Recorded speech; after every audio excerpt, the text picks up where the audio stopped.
ஆண்டவராகிய இயேசு கிறிஸ்துவின் நாமத்தில் உங்களை அன்பின் வாழ்த்துக்கள். ஜெப எழுப்புதல் அக்னி ஊழியத்தின் மூலமாக உங்களை சந்திப்பதில் மிகுந்த மகிழ்ச்சி அடைகிறேன்.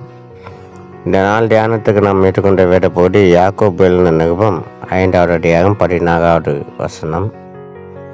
நீங்கள் சொஸ்தமடையும்படிக்கு உங்கள் குற்றங்களை ஒருவருக்கொரு அறிக்கையிட்டு ஒருவருக்காக ஒருவர் ஜெபம் பண்ணுங்கள். நீதிமான் செய்யும் ஊக்கமான வேண்டுதல் மிகவும் பலனுள்ளதாய் இருக்கிறது.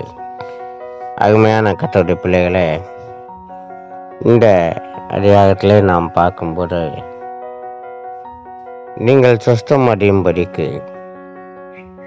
உங்கள் குற்றங்களை ஒருவருக்கொருவர் அறிக்கையிட்டு ஒருவருக்காக ஒருவர் ஜெபம் பண்ணுங்கள். முதலாவது நாம் செய்ய வேண்டிய ஒரு காரியம் என்னன்னா, நாம் சொஸ்தமடைய வேண்டுமேயானால் நம்முடைய குற்றங்களை ஒருவருக்கொருவர் அறிக்கையிட வேண்டுமா. நம்முடைய குற்றங்களை அறிக்கையிட்டு ஒருவருக்காக ஒருவர் நம்ம ஜெபிக்க வேண்டும். அப்போஸ்தலனாகிய இங்கே பவுல் இப்படியாக சொல்லியிருக்கார், ஒருவர் பாகத்தை ஒருவர் சுமந்து கிறிஸ்துவின் பிரமாணத்தை நிறைவேற்றுவோமாக என்று. அருமையான கர்த்தருடைய பிள்ளைகளே, இந்த ஒரு மனப்பக்குவம் கர்த்தருடைய பிள்ளைகளாகிய நமக்குள் இருக்குமே ஆனால் நாம் தான் நீதிமான் என்பதை இந்த நாட்கள் அறிந்து கொள்ள முடியும்.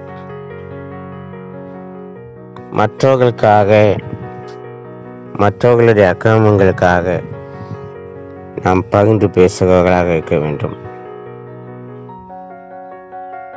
ஆபிரகாமை குறித்து பார்க்கும்போது ஒரு சோதம் குமரா பட்டணத்துக்காகவே அவர் பகிர்ந்து பேசினார் என்று சொல்லி நாம் பார்க்கிறோம்.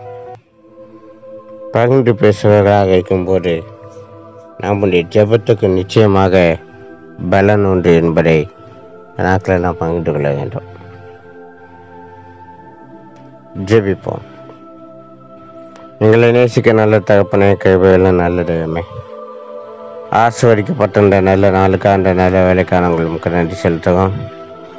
உடைய நாமத்தினால உடைய அடையாளங்களாகி நாங்கள் இந்த நாட்களிலே தியானித்த இந்த வேறு வசனத்தின்படி கர்த்தாவே உடைய சமூகத்தில் வந்திருக்க நாங்கள் சுஸ்தம் அடையும்படிக்கு மற்றவர்களுடைய குற்றங்களை நாங்கள் ஒவ்வொரு அறிக்கையிட்டு ஒவ்வொருக்காக ஒருவர் நாங்கள் ஜெபம் பண்ணக்கூடிய கிருபைகளையும் தெய்வீக ஞானத்தையும் எங்களுக்கு நீ தந்தல வேண்டும் என்று நாங்கள் ஜெபிக்கிறோம்.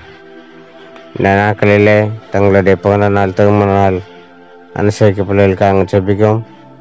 ஒவ்வொரு பிள்ளைகளுக்கும் இந்த புதிய ஆண்டு உடைய நாமத்தினால் ஆசீர்வாதமாயிருப்பதாக. இயேசுவின் நாமத்தில் ஜெபிக்கும் எங்கள் ஜீவனில் நல்ல பிதாவே. ஆமென். ஆமென்.